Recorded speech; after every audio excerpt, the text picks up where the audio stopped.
My name's Lemn Sissay. I'm really pleased to be here at Bradford Literature Festival. And this is Andrew Heavens. Wonderful name, A. Heavens. No one's ever made anything of it before. They've not done that, have they not? No. And it's original moments like that will pepper this interview. I have wanted to be here with Andrew for a very, very long time, and I'm just very pleased that you are in the world, Andrew. So I'm glad. Take us through what the book's about. Okay. Well, the book, just to start with the book, just to set out what the subject is, it's about a forgotten bit of British Ethiopian history. To be more accurately, it's forgotten in Britain. It's certainly not forgotten in Ethiopia. Mm-hmm. It's in the decades after Britain had stopped dealing in enslaved people from Africa, and the few decades before Britain had started scrambling for territory in Africa. So although we all know what happened next, we've got to imagine ourselves in a time when anything could have happened. Relationships between Britain and Africa and the various civilizations, or they could have gone in a whole variety of directions other than the ones we know about. But let me just unpack that a bit.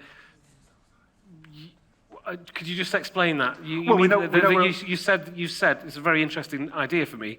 You've said that relationships with Africa and Britain could have gone in various different ways other than the one that we know. So my question is what is the one that we know, and what might have those other directions have been? Sure, I can't give a thesis on the whole of Africa, but this is a good... But you've... Yeah. So we know where it happened. That essentially, a few decades later, there was a scramble for Africa, and everywhere apart from Ethiopia and Liberia was essentially carved up between the imperial powers. Right. The empire, which is the big issue, and then... The scramble for Africa was between European... The great European powers basically sat down and carved up Africa. They carved up Africa, and the repercussions of that are still around or are not around? Or? Well, they were around in the sense that Africa was carved up between the powers. The empires moved into Africa, took over huge parts of it.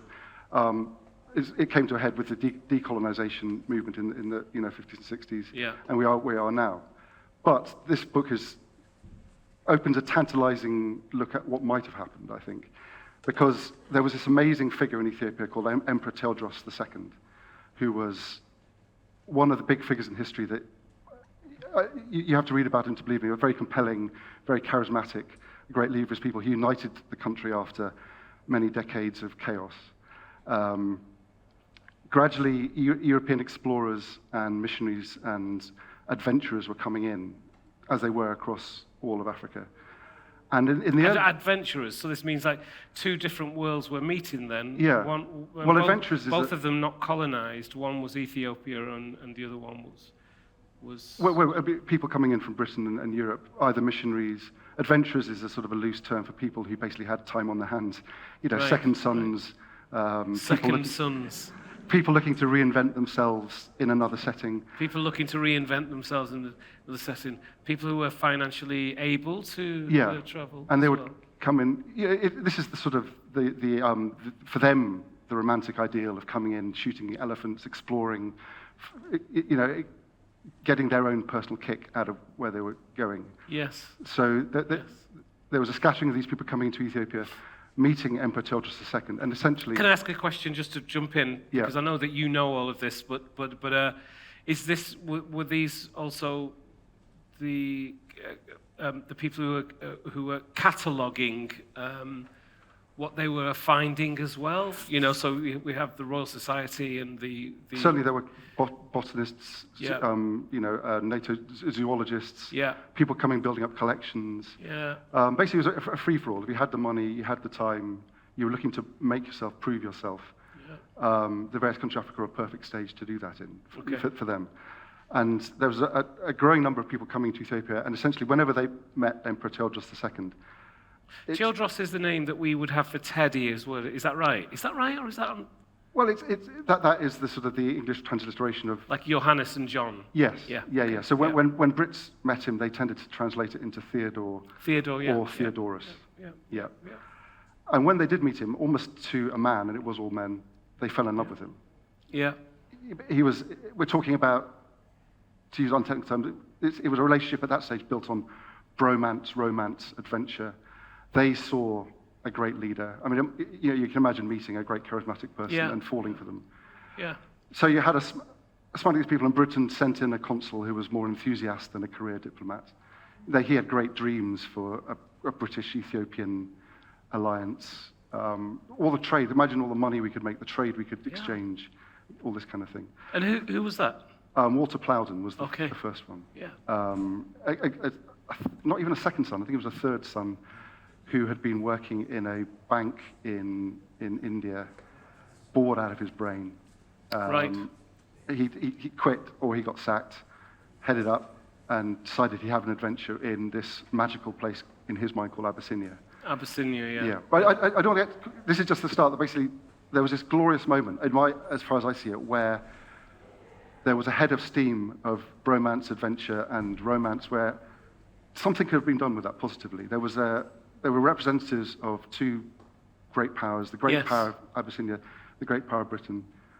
You're saying that this is quite a magical time. Well, I mean, in that nobody had taken advantage of anybody else. They were just two great countries meeting. Well, this is oversimplifying that, and Yeah. Ethiopia was still going through a period of turmoil. Yeah. But in my hand, I think ahead, and I think what might have been. Yeah. What an exciting time it must have been to have, a young emperor into making links with the rest of the world. All these young guys, 20-something, 17, 18-year-old guys coming in with their own dreams and preconceptions, but at least verve, energy, and will coming in.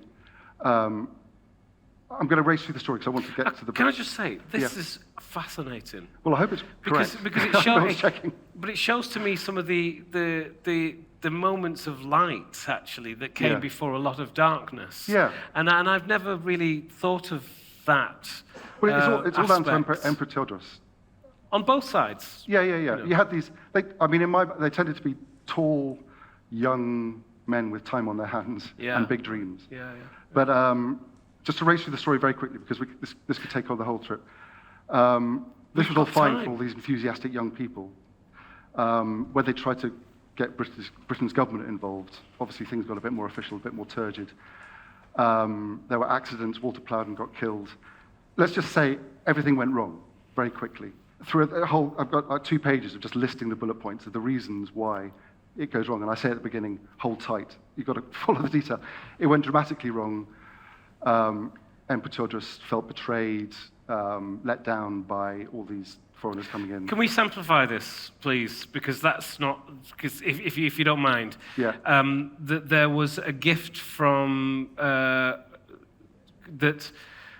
There were some people who were that Tewodros, the emperor, felt he'd been betrayed because of a letter which wasn't written to him from Victoria, and he felt like he'd been slighted. Well, this is the big totemic moment. So you don't have to go into the minutiae of the story, but I think showing the pettiness of what can make a war happen So this is a good thing. This is one of the bullet points, but it's the one that's been picked on as the totem. So, Walter Plowden, energetic young guy with dreams, gets killed. He's replaced. Britain says, right, adventurers are clearly high risk. We don't want this to happen anymore. Let's send in a career diplomat. And it was almost like, the poetry of his courtly dreams. And he did see Abyssinia in terms of Knights of the Round Temple, all that kind of, round table, all that kind of thing. Suddenly, and he was offering Theodore all these kind of promises. Suddenly, this career diplomat turns up. And who is that? Charles Cameron. Okay. God, thank goodness I remember. Yeah, no, Charles Cameron. Charles Cameron, yeah, okay. And he had a big meeting. Tewodros laid on a massive reception for him, all the grandeur of the Abyssinian court, which was grand. Yeah. And he says to Charles Cameron, I would like to pick things up where we left them. Will you help me Tewodros had this dream. Obviously, Abyssinia, a great Christian civilization. Yes, Christian. Ethiopia's a Christian now. Yeah, it's another sort of comic touch. You got all these British missionaries turning up saying, we will convert you. And it's honestly, and you could not make it up.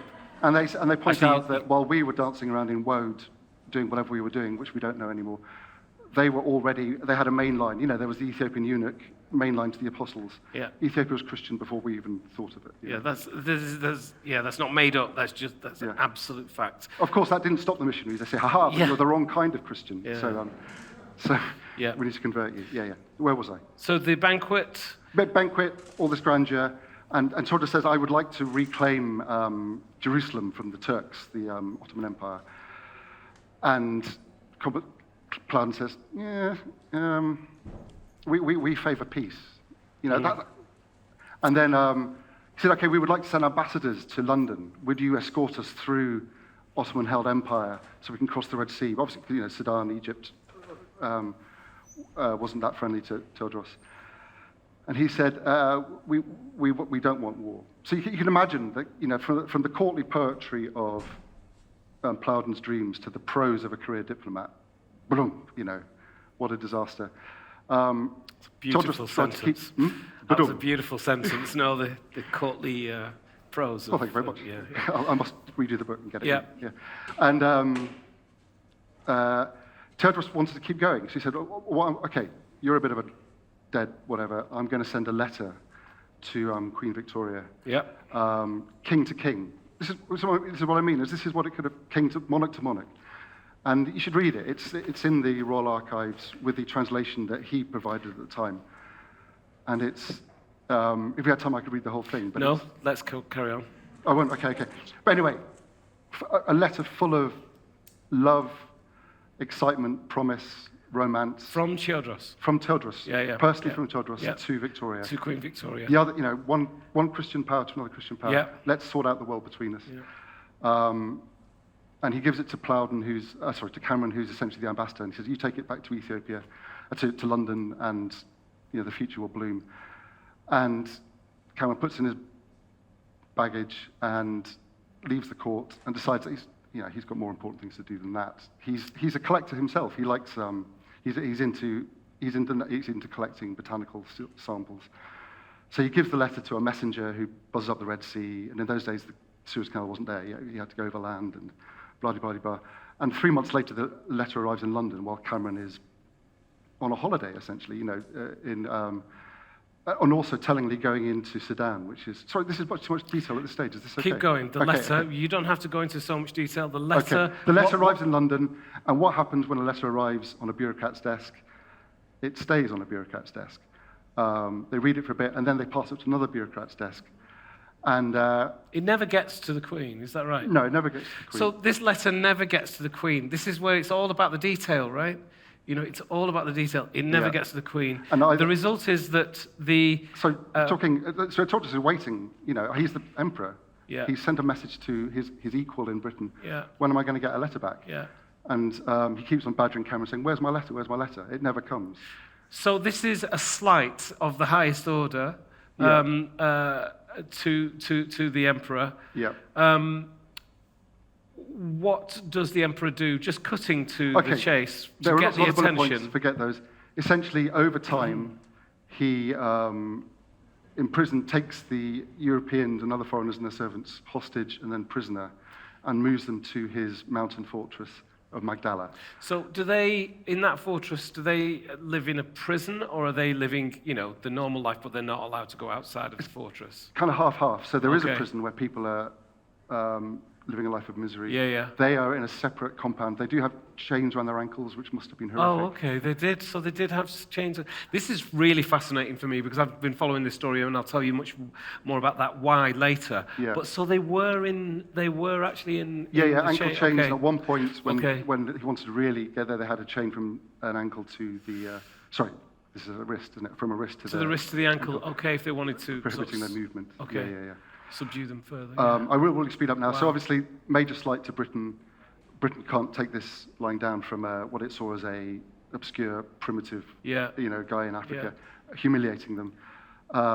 Mostly because they don't want to be humiliated in India. You know, they don't want rumours going out that they can be easily locked up like this. Can I just say, you're not speeding up.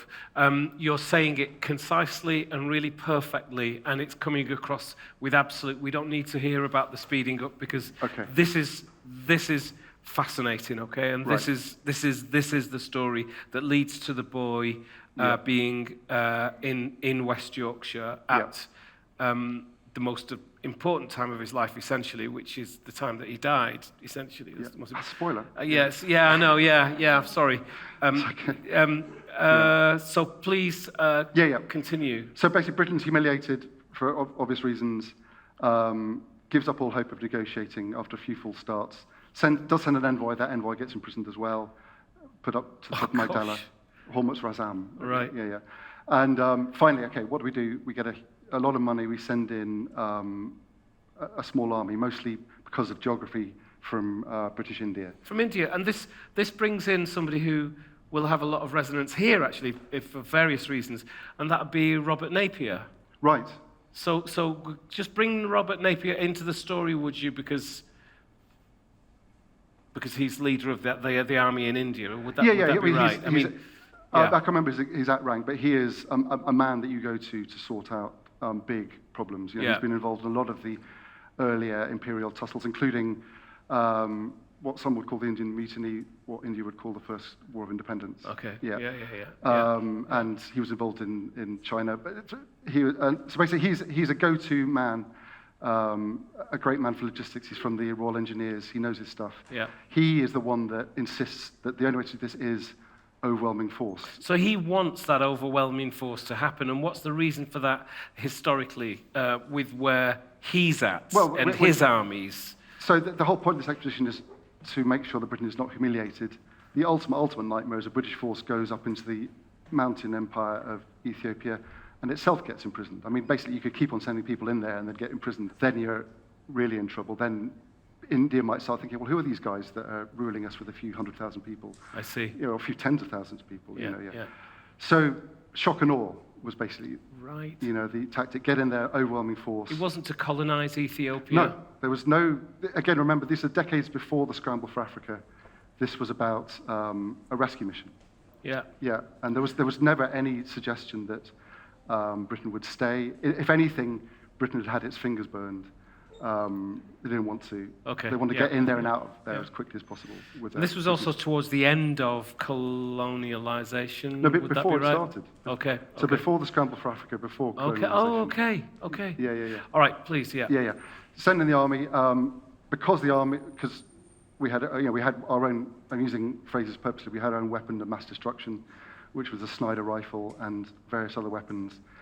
I guess we. That's fine. Yeah. That's fine. So the army was sent from India in ships. Yeah. Yes. And landed on the Red Sea coast. Landed on the Red Sea coast of Eritrea. Yeah. I've been there to Massawa. Have you been to Massawa? I have been to Massawa, yeah, and to Asmara as well, and all over Ethiopia as well. Yeah. So the and from and there's quite a story for the boy from Wigan to have ended in from Ethiopia to have then gone back to Ethiopia, and here we have a boy from Ethiopia who ends up in Headingley. Yeah. Those ships, they carried like elephants on them. Would that be right, or am I wrong about that? Because there were not elephants in Ethiopia previous to. No, there were obviously African elephants, but obviously they wanted to bring their own elephants. Okay. Right. Yeah, and one of the I thought there weren't elephants in Ethiopia. In Ethiopia, though. Well, it's certainly the territory of what is modern day Ethiopia. Okay, all right, sure. Yeah. Because a lot of people coming in, these adventurers, they were there to shoot wildlife. Okay. But anyway, one of the greatest things you could do is read all the lists of the things that were in these ships. Planned down, they brought their own libraries, including. Wow. Anyway, it's worth reading the official accounts just for the list. Landed in Eritrea, marched inland, supported by the emperor's enemies, marched up to Magdala, pretty easily defeated the troops, freed the prisoners. So it wasn't a difficult war at all. I mean, from the British point of view, because they had so much support from Tewodros' enemies. Wasn't it like the Iraqi war, where like hardly any Americans died, and yet hundreds of thousands? The death count figures are horrific. I mean, I haven't got them at the top of my head, but we're talking single figures for the British Indian side, thousands for the Ethiopian side. Because essentially you've got guns that we weren't quite at machine guns yet, but we had guns that you could just shoot, put a bullet in, shoot, put a bullet in. Have you seen the letters from Captain Speedy in the British Museum, which show the Magdala? He does little drawings of the actual battle, etc. Wow. I've seen those letters; they're quite incredible of the battle. Yeah. He was writing back to Sir Robert Napier. I mean, Magdala is an amazing place to visit if you ever get the chance. So they travel with the elephants and the things through Ethiopia from the coast, picking up Ethiopians on the way? No, Okay. the support they got was as in they weren't attacked. Okay. And they were supplied with grain and Okay. that kind of thing. Yeah, So basically yeah. there was cooperation from Tewodros' enemies Okay. to let them Yeah. go through, because there are so many mounted passes, the choice of Yeah. options for ambush were huge. Okay. But they went in there, freed the prisoners, defeated Tewodros, and he committed suicide at the height of the battle rather than face defeat and capture. It's one of the totemic moments in Ethiopian history. It is. Yeah. And let's talk about how he did that. Well, I mean, this isn't cast. It's in the letter from Captain Speedy I know. writing back to... There's a bit of, people like to put a drama. But essentially, during the charm period, when we were trying to charm Emperor Tewodros, we sent lots of presents in, and including a pair of pistols inscribed with a message of support from Queen Victoria, so, to our great friend. And who said, remember the rifle? Chekhov, right? So, okay, there's a gun given in Act 1. What's going to happen in Act 3? At the height, when the British troops were approaching and he was down to his last few supporters, according to Speed, what definitely happened is he grabbed a pistol and shot himself with it, dead. The account from people who were there was that it was, ironically, dramatically, one of the very pistols that Victoria had given with her engraving. With her engraving. It's now come back, and you can see it in the Royal Collection in Windsor Castle. Oh, I didn't know that. Yeah. Do you know I got my OBE? You should have just... Do you know this? And it meant that, only a few weeks ago, I walked past where he's buried. But we'll get to that. Yeah, spoiler. Yeah, we'll get to that. Yeah. Yeah. So he died, and then, and the key moment is that, the British troops running free over the mountain fortress, they do what soldiers do when the victory is assured. They find a stash of tej. Have you heard of tej? It's Ethiopia's... It's honey wine. Oh, it's gorgeous. Fermented honey, can you imagine? It's one of those things that you drink it and you think, I'm fine, and then 3 cups later, you're not fine. Yeah. But, and they basically ransacked the top of the fortress. This was a place where Tewodros had been gathering things, including things that he himself had plundered from his rivals. But he had this dream of a united Ethiopia. He wanted a national library, a national collection, a national church. So there was all the regalia of a royal church, of a royal house, collected from all over Ethiopia there. And we're talking about thousands of illuminated manuscripts, gold chalices. Just let your imagination run riot. All the good stuff. It's all very Temple of Doom. Who's that guy? Indiana Jones. Indiana Jones Yeah, and the Temple of Doom. The British said, this is terrible. Our soldiers are running amok. This is so undignified. Stop. We're going to do this in a much more dignified way. Give us all the loot, and we're going to auction it 2 days later. So they piled it all up and auctioned it. So is there proof that actually happened? Oh, yeah, there's paperwork. No, I don't mean the exhibition. That there was ransacking, and then that ransacking was formalized into this... I know that there was an auction, but was there that transition between the ransacking and the auction to make it proper? Definitely, yeah. It's in the official accounts, and it's in all the people write lots of letters and diary entries. Yeah. There was a moment when the ransacking stopped and guards were posted around Magdala, and plunder was taken from British soldiers. So the ransacking included... do you mind me butting in, by the way? Because I want to have this conversation. So the ransacking included tearing off his clothes and cutting of his hair to bring a lock of his hair back. Yeah, so this is right at the beginning, before the ransacking started. Okay. So as I said, remember, the British troops were swarming in. Imagine, I can't describe Magdala, it's just too dramatic, but imagine something out of Gormenghast, a sort of huge cliffs, and then a mound on top where he had his encircled camp. Would it be right to say that the castles in Ethiopia, I know that some of them were inspired by or built by the Portuguese? There was a big Portuguese influence. In Gondar. Okay, and Lalibela. Okay. We're not talking castles here, we're talking about, the impressive thing is the physical, natural mountain on which there was a camp with huts and some bigger buildings. The buildings themselves aren't that dramatic. Yeah. But so the British troops are swarming in. Tewodros kills himself. He's left lying on the ground. And the first British soldiers find him lying on the ground.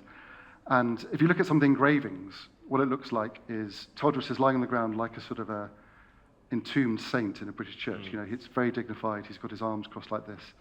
And in the background, there are one or two British soldiers looking on respectfully at their fallen foe. You know, it's a beautifully captured moment. What actually happened was that the moment they saw the body, they basically fell on it. Because your ultimate souvenir, you know, you've got the bloodlust flowing, is a piece of the enemy. So ripped off his clothes, cut off pieces of his hair. Some of the there were official artists on the expedition. They took portraits and then they would cut a piece of his hair off as a souvenir. Until the officers saw what was happening and took the body away and put it into a hut and tried to keep a semblance of dignity. But there was a definite assault on the body. And we know that because of diary entries and because, up until recently, there was a lock of his hair on display at the Army Museum in London. That's right. I was there when they gave that back to the Minister for Culture. And I've tracked down various parts of what I guess which we would term human remains. You know, bits of cloth soaked in blood. They're out there now in museums. Didn't know that. Are they recorded in the book? They're in the book. Okay, so let's move this on because we've got the battle there happening. We know it came from India through Sir Robert Napier. Captain Speedy, I think I should bring him here now. Maybe a bit later. Oh, okay. Okay, no, okay, that's fine. What would you like to bring in now? Well, what I'd like to bring in now is so the fortress is ransacked, burnt to the ground. Everything is ransomed off, and remember they want to get out of here as quickly as possible because they want to make sure they're not captured in their turn now that Tewodros' enemies are victorious. Yeah. So they basically head off, and there's one big dilemma: what to do with the royal family that he's left behind. Okay. Which includes his young wife. So just to put this in context for everybody right now, I know you all know this already, but in context, what we've had is the ransacking of a dead body, the taking of the clothes of the dead body, the cutting of the hair of the dead body, the king of Ethiopia, and the looting of religious manuscripts and gold and whatever's there. The looting of that until somebody at some level said, this is ransacking, we need to actually make this into an officially recognized process. So, and the idea of the auction is that it's auctioned to the rich officers, the money is collected, and then it's given to the troops. Okay, the money's then distributed to the troops from what's been auctioned by the rich officers. It's called a prize auction. Okay, all right. Okay. So there's an official process, which is actually in army regulations. This isn't a mad... Okay, so it's actually been brought to book. Yeah. You know what I mean? This is Somebody said, plunder. Folks, we have a process for this, and this is not it. This is civilized plunder. Okay, all right. Okay. So that happens... Civilized in quotes, by the way. That happens, and then... So you have to look at those processes, both the ransacking and the civil process, and now we've got people. But actually, can I take a step back? A very important thing. Another reason why this is official plundering is that, in my mind, plundering is when the soldiers go mad and grab stuff, okay? And in a way, it's a kind of a crime of passion. You can kind of understand it. In this case, the British expedition was accompanied by official representatives from institutions in London, including the British Museum. Okay. So the officials they'd say, well, hey, we're going to go into Ethiopia. Okay. So British Museum were there accounting for this process? Yeah. But they had a guy there with a big wad of money specifically to buy stuff. Okay. So it was premeditated. The idea that was going to happen was set before the voyage over from India. Richard Rivington Holmes was there. Richard Rivington Holmes. Okay, I'm going to move us on, and I am going to actually push us forward. So in the light of all of that behaviour, there are now people. Tell me about those people and what happened to them in 2 minutes. Okay, there's Queen Tewodros, the Emperor's wife. And Captain Speedy, I'd like to... Okay. And his son, Alemayehu, and there were some other people as well within the royal household. The issue is what to do with them now that Tewodros' enemies are circling in. They felt that these people were at risk, that they would be killed in revenge. Okay, so just to say this like that. So what we have here is the people who had caused this battle to happen, who killed thousands and thousands of Ethiopians, suddenly concerned for the well-being of the royal family who were left over there, and were meant to believe that there is no self-interest in this. Well, remember, in the minds of the invading forces, this was a humanitarian military expedition to rescue captives. Wow, this is so contemporary. Yeah. Do you know what I mean? This happened in the 1800s, but I'm hearing from you excuses which are heard today. Yeah. You know, the reason that we are in this country is to save those people because they're being oppressed by those people. It's very easy to believe. My gosh. Yeah. So in the minds of everyone there, this was an honourable expedition. Yeah. They were to act honourably, which would include. So they were acting honourably in light, in their at the same time as stealing good and plunder. Yeah. So it's just this. We're complicated animals. Yeah. Yeah. So there was a young boy, Alemayehu, who was only 6. His name's Alemayehu. Yeah. Alemayehu, which roughly translates as "I have seen the world." Yeah. And his mother Tewodros, which roughly translates as "beautiful golds," perfect gold. Okay, what happens to them? They are basically, everyone's rushing to get out. They are picked up in the rush of the departing troops. We say rushing to get out, but how far is it from Magdala to the about ocean 300 again? miles. 300 miles. But again, you're dragging elephants and guns. So you're driving elephants and goods. So now lots of plunder. So we're now rushing to get plunder. out, but it's like a long rush, right? You know, in other words, it's premeditated. Yeah. But the rainy season's coming as well. Okay. So we're talking a matter of weeks. Yeah. They've got to get out. Yeah. Picked up as the rains were coming down. About halfway there, and Captain Speedy was one of the most unlikeliest figures in British. He was a sort of 6'7", red-headed British officer who fancied himself as he was one of the adventurers, fancied himself as a great elephant hunter. Yeah.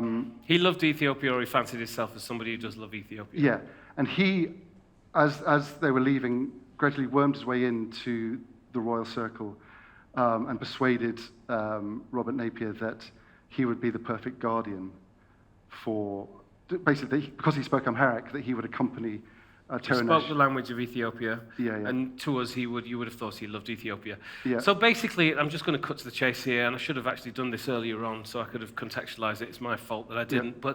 But basically, there's nothing basic about it. He took the boy and the boy's mother and a teacher as well, right? Halfway down, his mother succumbed probably to tuberculosis. So his mother dies of tuberculosis on the way back. On the trip towards, and this. So his mother dies of tuberculosis, and they don't forget to bring her clothing back for the museum. Yeah. Okay, so we have to say, I have to say this. They are saying that she died on the way. Yeah. Okay? They're saying that, and I have to trust that they're saying that in light of the fact that they also took her clothing.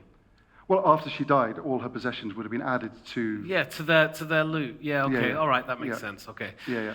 So... Which leaves a 6 or 7-year-old boy on his own with a rapidly diminishing circle of friends, supporters, familiar faces. And courtiers or Because as the troops were going, Ethiopians peeled off. Okay, so by the time they get to the ship, what is the situation? Essentially, with this kid? we're down to one boy. We're down to one boy. And one tutor. One tutor and Captain Speedy, who wants to be the person who looks after him. Okay. Yeah. So... there are big, hairy question marks over his motivation, which are in the book. Okay, well, we'll talk about that in the book as well. So basically, the boy, I'm going to cut this short, okay? Yeah. The boy is taken to it is said that the boy has told the teacher to go back. That's the narrative that I was told. Yeah. Very dodgy. That that a 6-year-old boy banishes his own teacher, the only Ethiopian. So this boy is taken by Captain Speedy to. I'm not going to go into India, okay? To India, then to Malta, or to Malta, then to India. To Britain. To Britain. You stop off in Malta and Gibraltar, to Britain. And now we're talking about Captain Speedy and the boy, and Captain Speedy's Ethiopian. So this is the servant. first, said to be the first, I think, fostered or adopted child from Ethiopia. Because Captain Speedy brings him back to England, and how does he get the boy to look after the boy? How does he convince the government, and what are the rules of engagement? Very vague. As you can tell up to now, it's very vague about who's got custody of the boy. They arrive back. 2 days later, Queen Victoria wants to meet this new arrival in her territory. Yeah. So they speed to the Isle of Wight, where Queen Victoria had her holiday home. And Queen Victoria fell in love with what, in her eyes, was the romantic image of the towering Captain Speedy, who liked to dress up in Ethiopian clothes. Yeah. Walking up the beach. Yeah. Who dressed up in Ethiopian clothes in this country? That was his. Yeah, yeah. Which would be like, yeah. Yeah, and the little boy, the little timid boy by her side, who, according to the official accounts, was so grateful to have been rescued from Magdala. That's the story of this boy, is that he was grateful to be taken, Yeah. and et cetera, et cetera. All flies in the face of actually the evidence, I think. Well, it flies in the face of what you would imagine a 6-year-old boy would feel when who's lost his mother, his father, his sisters, his brothers, his aunts, his uncles, his country, everything that he has ever known. And he's always he wasn't lived brought his life up on poor. Magdala. Yeah, yeah. So essentially, he's now grabbed into what must have been like space age. Queen Victoria falls in love with this picture and essentially says, right, this is the situation. Captain Speedy is the guardian of Alemayehu.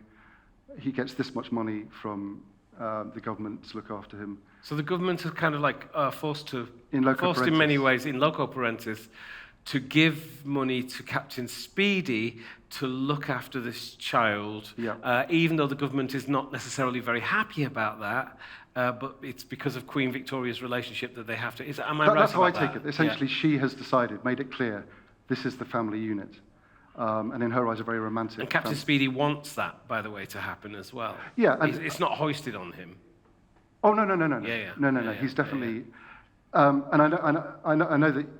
I must say that from meeting up Captain Speedy, when I first heard about him, I was in love with him. Yeah. I thought he was a fascinating figure. Yeah. I've grown to like him less as I've learned more about him. Yeah. But I must say, I still give him the credit of feeling a familiar link towards a boy. I think there was genuine affection there as well. Over time. Yeah, I've questioned that, haven't I? You know that, and I've deliberately questioned it. Not that I want the answer to be that he was somehow perverted in his liking of this boy. Yeah. Not that I want that, but I do want it to be questioned so that we can say what you've just said. Do you know what I mean? It's like, to me, it's like some of the staff in the children's homes. I don't necessarily want them to be proved to be bad people who worked with me, but I do want them to be questioned, sure. And to question that relationship. And I am definitely projecting my own story onto some of this. This is all we can do. We project our own stories onto these figures. Yeah. Are we going through the story blow by blow? Not really, no, because we've gone a long way into it now, which is just great. Okay. But I mean, ultimately, Alemayehu was a few years later taken to India and the Far East with Speedy. The government has enough of this wandering around. Take him out of Speedy's custodianship, hand him over to Cyril Ransom. No, not. Oh, is that not much yet. later on? Sorry. We won't get into all the names, but Yeah. Jex Blake, the headmaster of Cheltenham College, who then becomes the headmaster of rugby school. Yeah. Alemayehu becomes a student at Cheltenham College, and after, like Tom Brown before him, in rugby school, and is forced through the English public school system. Lucky boy. Basically, he rebels against the English public school system. He gets angry there, etc., etc. Well, I don't know. I feel this is why I love Alemayehu. I think he was like his father, a romantic, a trier, a full of will, and he did his best. Yeah. I suspect he may have been dyslexic. At 18 years of age, what do you do if you're not academic? At that stage, you train to join the army. Yeah. He went to Sandhurst, where, as far as I can tell, he was bullied mercilessly. Merciless? Yeah, I can't say that word. In a very traumatic way. In those days, it was very difficult to fail Sandhurst. The idea of Sandhurst was to churn out officers to feed the imperial expansion of Great Britain. He crashed out spectacularly. You can still see his exam results in the archives at Sandhurst. Wow. I would love to think that this was a protest, a teenage, screw you, I'm not going to do these exams protest. I suspect it was nothing of the sort. I suspect he was traumatized and just couldn't cope, because there seems to be a dramatic change before Well, it could be both of those Yeah, things. yeah, I suppose all these, yeah, as again, yeah, all these completing it. I see a dramatic change between this wonderful boy who was great at rugby. There's a painting in rugby school of him at the back of a scrum. He loved cricket. He was, in many ways, the perfect idea of an English public school boy. Yeah, You know, he fought against, he stood up against bullies. Yeah. He played school He sports. did, yeah. You know, and then there's after his time at Sandhurst, where, as far as I can tell, and the key theme for this is we're talking about a young boy, who, as all young boys, they don't leave a great record in history, right? They don't have much chance to say for themselves. Yeah. So a lot of the time you're looking through cracks and trying to work out what's going on. But from what I can read it, he was deeply traumatized, and it came through it broken. So that the plans for his army career were in ruins. He kept on saying, "I want to go home. I want to go back to Ethiopia." Really, is that right? Well, there were references, and he had a strange hankering after his home country. So, and how old was he then? 17, 16, 17, So 18. he wants to go back to somewhere that he can barely remember. Yeah. That's been, because of trauma, probably wiped from a lot of his memory. Yeah. He doesn't speak the language anymore and hasn't for And remember, many his father's years. been portrayed as a monster His in the father's press. been portrayed as a monster, and no doubt his country is portrayed as a monster. Yeah. And yet, he still says he wants to go home. Yeah.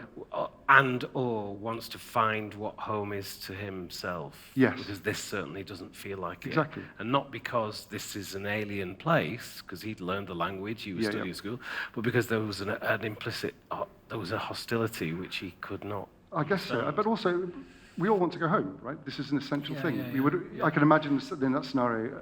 Yeah, but home is connected to kindness as well. I Yeah. think, or to You your wouldn't forget idea your- of kindness you wouldn't forget and your mother, warmth right? and well-being.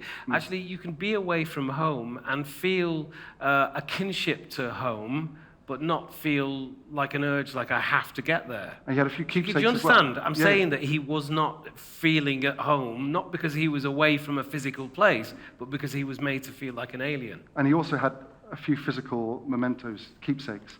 He had his mother's book of Psalms. His mother was Wow. famously devout. That was the one thing, very little is known of her, but one, she was beautiful, two, she was devout. And she was always referring to the book of Psalms. You know, you wouldn't forget your mother, you wouldn't forget her, especially if you had her writing. Let's just get to Leeds. So what do you do? Okay, what do you do? His future doesn't work.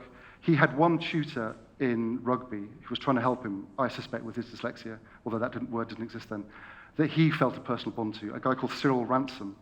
If that name sounds familiar, we're talking about the father of Arthur Ransom, who hadn't been born yet. Yeah. If you're thinking now that our wonderful Alemayehu is about to engage in a world of sailing boats and swallows and Amazons, unfortunately, that was Arthur Ransom's rebellion against his rather strict, mean dad of a teacher, who had left rugby and had got a position in the Yorkshire College in Leeds. He was a professor of modern history and English literature and had a house outside Leeds in Headingley, which you can still visit the address. There's a blue plaque. Alemayehu is hopeful that he can have a bit of break. For once in life, he gets his own personal allowance from the government. He gets his own money to spend, although Cyril Ransom says, I'll look after that for a bit, if you don't mind. He's in this house in Leeds over the winter. I didn't know that about the ransom, because I was under the impression that once he turned 18, the government stopped paying money to him. Or to... In this kind of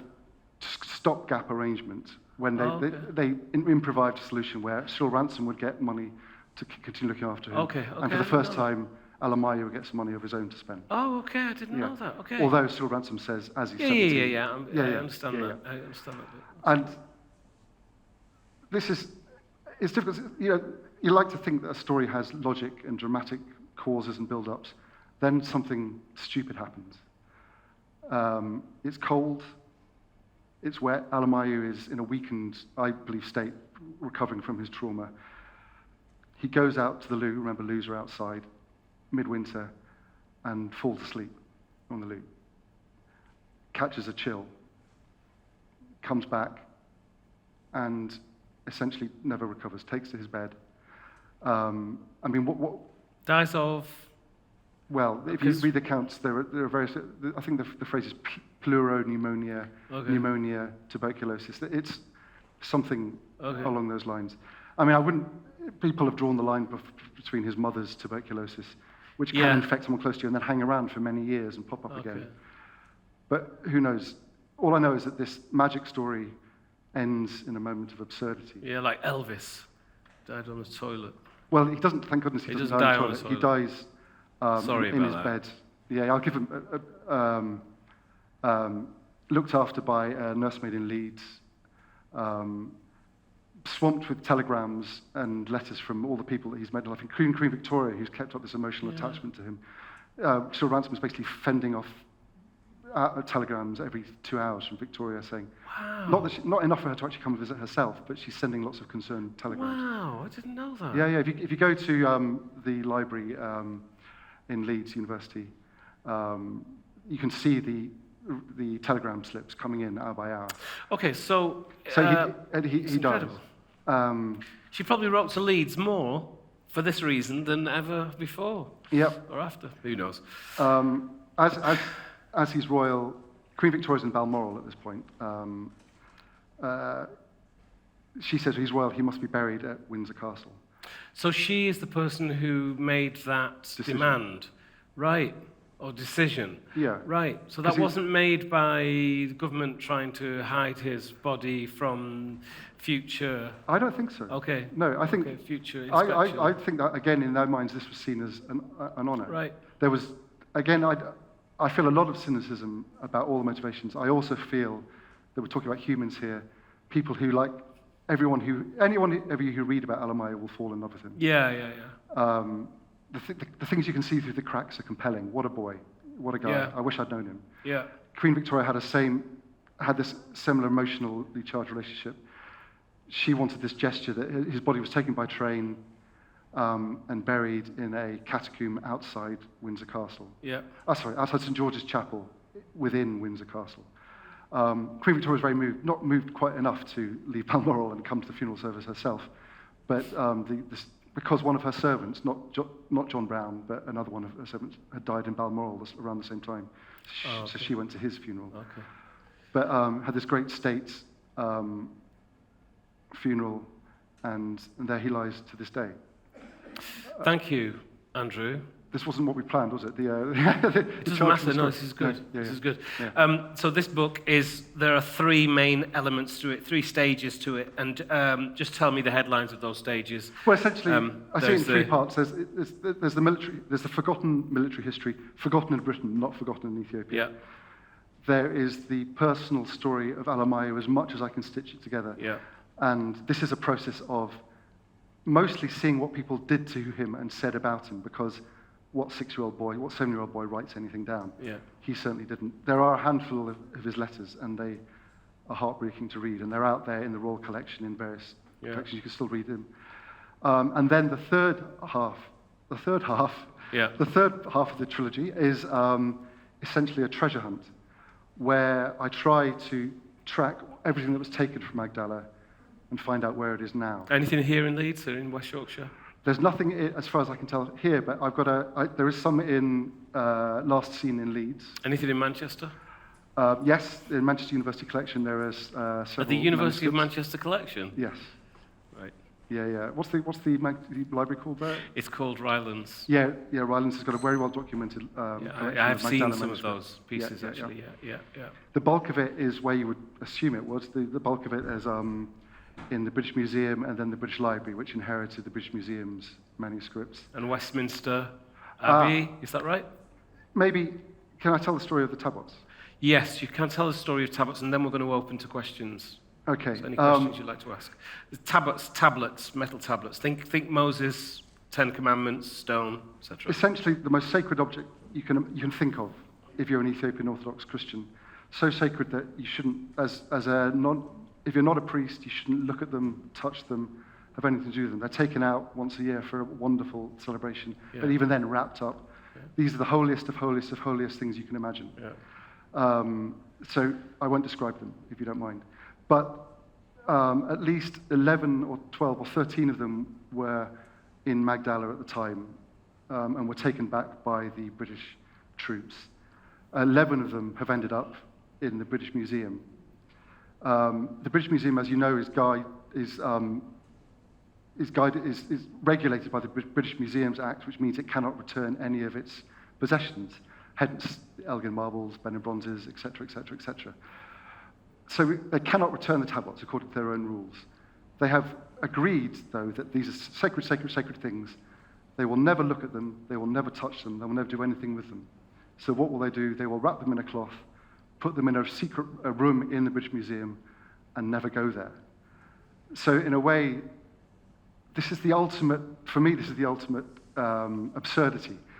That imagine you've got this thing that you can't touch, can't see, can't study, can't look at, but you can't have it back. You know?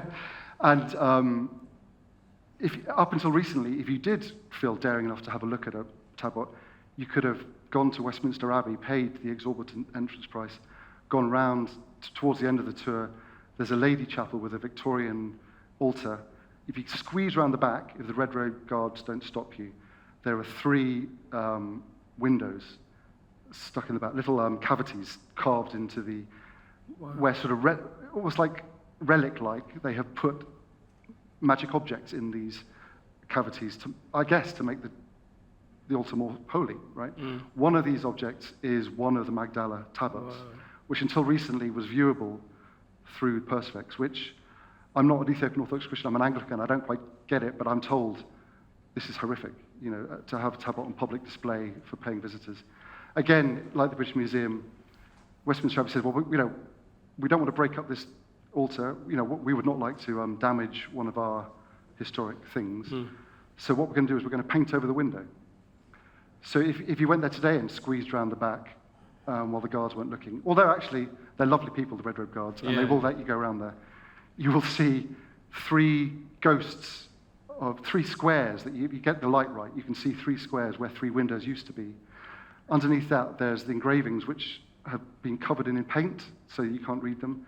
But just about, again, if you get the light right, you can see taken from Magdala, carved into the stone. And there it remains. The Westminster Abbey is a royal peculiar under the guidance of the royal family, which has said which has declined several requests from Ethiopia to have the tablet returned. That's right. St. George's Chapel, where Alemayehu lies buried, is also a royal peculiar. Ethiopia has made several requests for his remains to be returned, perhaps to be buried back where he lived his life, on top of Magdala, which would, believe me, would be the most stunning burial ground you can conceive of. He lies in a royal peculiar, the tablet lies in a royal peculiar. The 10 British museums lie locked up in a room inside the British Museum. The 10 British tablets lie locked up in a room.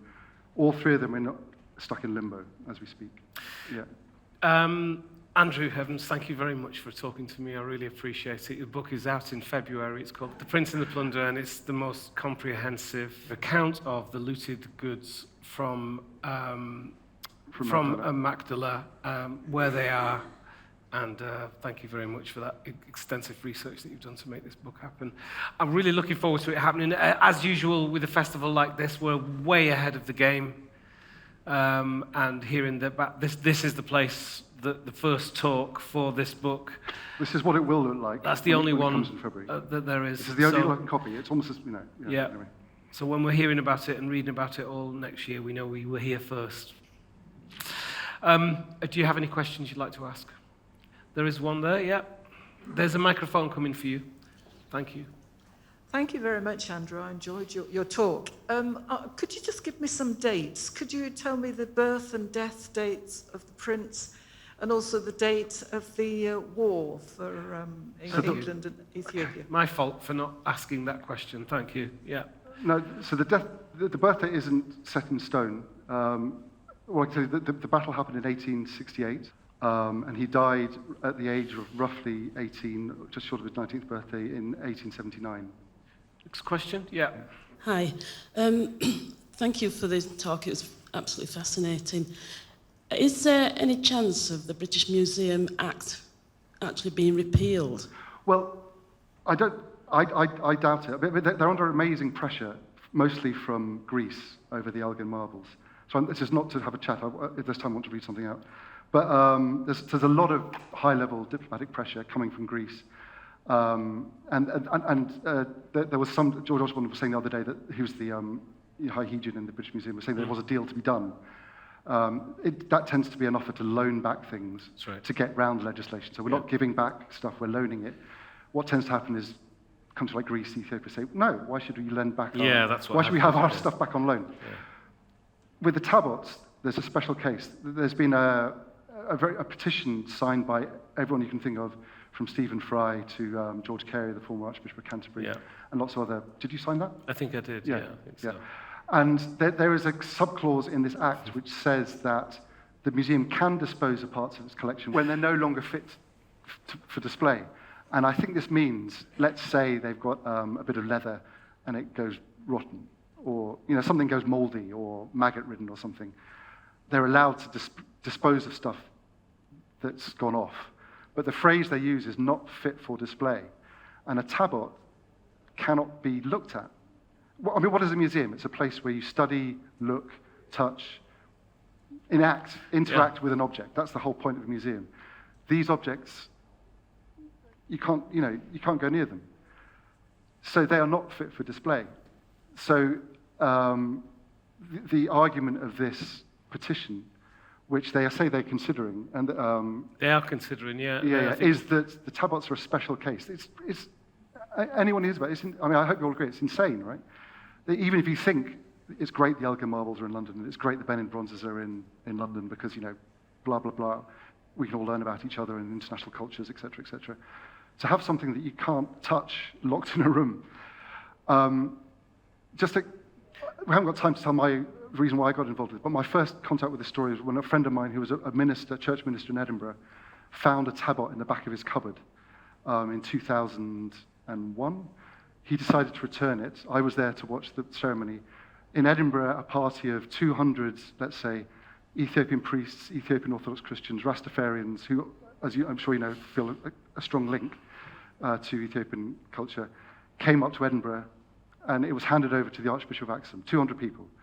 The tabot was brought back to London, and there were parties held to celebrate its return at the embassy and various cultures. As far as I can tell, we're talking 500 people came to that. The tabot was then flown back to Addis, 2001, I think, 2002. And I'd never been to Ethiopia at that stage. I was sitting in a hotel watching the TV screen, and I watched as, in Addis, the airport is at the edge of the city, Bole Airport. Tens of thousands, hundreds of thousands packed the streets from the airport to the main church, where this tabot, which I can exclusively reveal to you is not a huge object, was basically paraded through the streets by the Archbishop and is now part of a church. The tabot is at the heart of an Ethiopian church.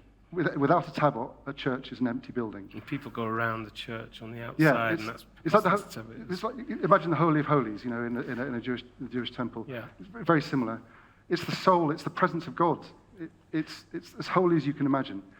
These things have a tabot on its own in a cupboard in London is a sacred object abandoned, looking for a purpose, without a purpose. Next question. Yeah. Thank you. You mentioned brothers and sisters for Alemayehu. What happened to them, and what happened to Abyssinia when the punitive raid retreated?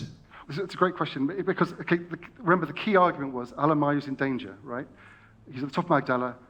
The British troops are responsible. We've got to get him out of here because he will be murdered by his father's enemies, and he'll be no more.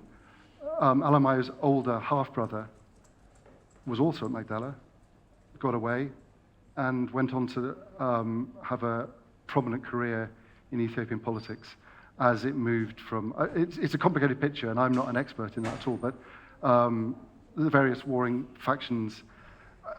Tewodros is seen as the great unifier of Ethiopian politics. Even though his career ended in defeat, he was the first in a succession of emperors who claimed authority over a united Ethiopia, even though that had various levels of success. So Ethiopia's Alemayehu's half-brother, Meshesha, went on to pursue a successful and prominent career in Ethiopian politics. His His descendants are still there in Addis. I met them. Yeah. And strangely, they came to an event brought by Helen Pankhurst. Well, I mean, Helen brought them to a gig I did. Yeah, well, they'd be interested. Yeah. One of my scoops in the book is that a lot of people who know about this story know about Alemayehu. When he went to India, newspaper articles appeared in the press saying there's a boy called Butawarki, which is a made-up name, Tewodros' third son, who was paraded around Britain in a travelling zoo, put on display with the animals, and he had his own enclosure. He was sort of presented as a royal. And then later he met some of the freed European captives, and they said, yeah, I remember him, he was up on Magdala. It's a little hazy about exactly whether he was related to Tewodros. There were suggestions that maybe there were illegitimate children up there as well. But at least 6 other Ethiopian children that I've tracked, including this Butawarki, who was purportedly another of Tewodros' sons, hence Alemayehu's half-brother, were brought back in Britain. And because they were children, because they weren't princes, and because I need to be a better historian, their story fades. But there was at least one son who prospered in Ethiopia. Son of Alemayehu? Son of Tewodros. Son of Tewodros. Yeah. Excuse me. And one son of Tewodros, purported, who came here and was, for a while, exhibited in a travelling circus. Yeah. Do me a favour, folks, would you take photographs with your telephones, and would you tweet it as well with BLF? And because I want a memory of this particular event, and when it's on Twitter, and it's good to do that. And I'd appreciate I don't know, it. have you all been given? Because the book is still a few months off, I don't know if you've all been given. I had some sample chapters to give you all. Do we have the sample chapters? As you leave, if that's okay. That has a link to the website, which is theprinceandtheplunder.com. And the associated Twitter account, Loot Plunder, #LootPlunder. So please make sure you take that sample chapters, because that's the book there. This will be take a shot with the holding the book as well.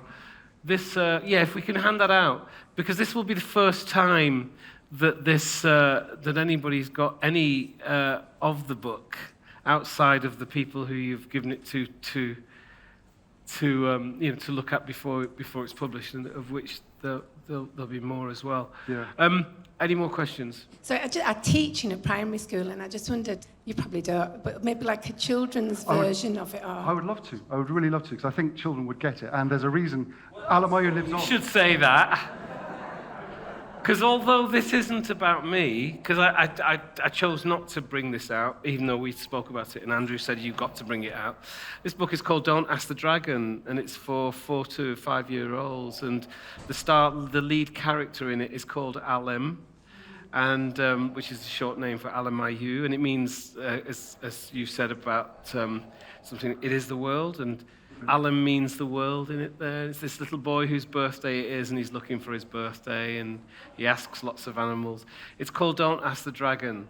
But the legacy of Alem finds itself in all kinds of places. Benjamin Zephaniah's Refugee Boy, which is on the national curriculum, has got a star in it called Alem, although it's not actually meant, it's not this character.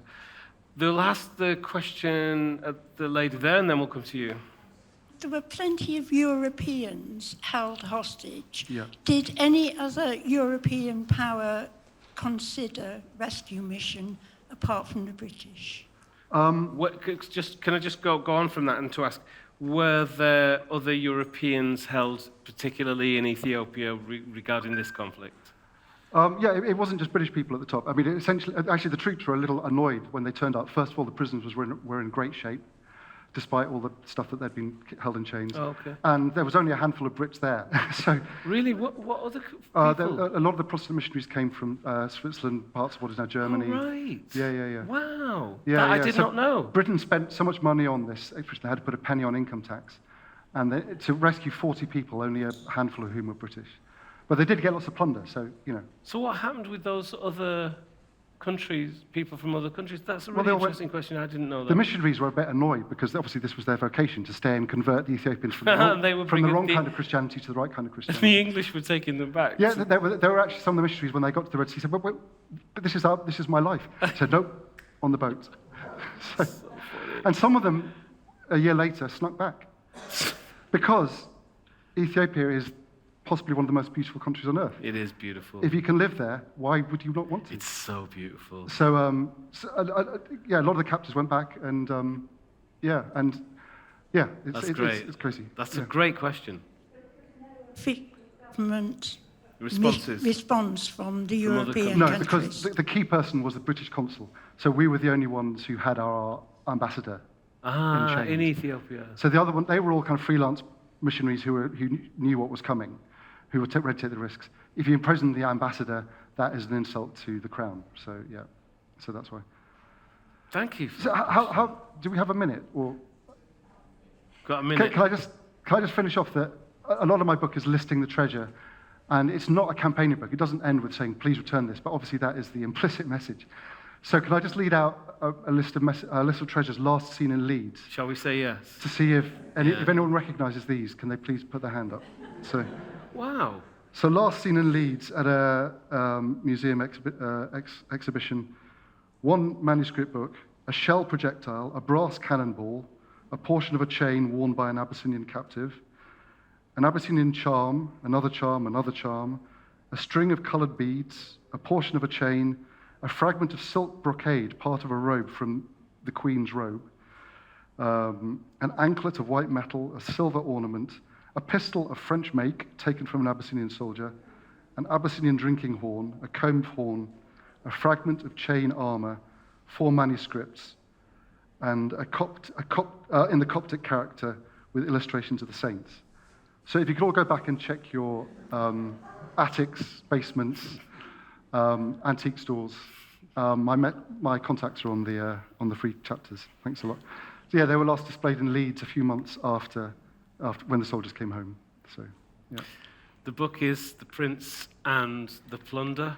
that's good. And the writer, academic, journalist, and all-round great speaker, Andrew Heavens. Thanks very much. Thanks very much.